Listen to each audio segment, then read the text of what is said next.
Magandang tanghali! Kumusta po?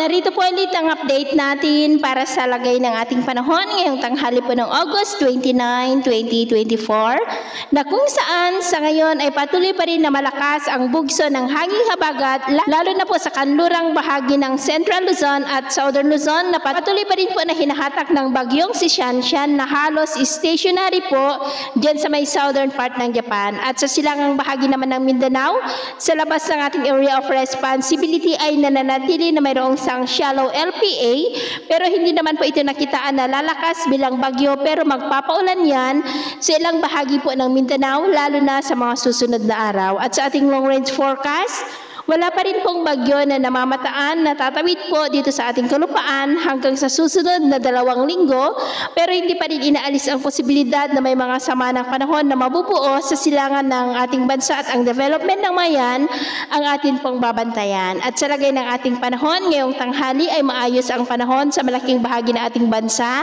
pero may tsansa pa rin ng maulap na kalangitan with isolated rains sa ilang bahagi po ng Cagayan, Ilocos Region, Cordillera, Central Luzon, Metro Manila, ilang bahagi ng Calabarzon, Camarines Provinces, Mimaropa, ilang bahagi ng Southern Negros, Northern Mindanao, Caraga, Davao Region, ilang bahagi po ng Sorsogon at Zamboanga Peninsula. At sa susunod po na mga oras ay mas maraming lugar na ang makakaranas ng isolated light to heavy rains, lalo na po sa malaking bahagi ng Mindanao, Western Visayas at malaking bahagi ng Luzon. Kaya mag-ingat po tayo sa posibleng banta pa rin ng mga pagbaha at pagguho ng lupa.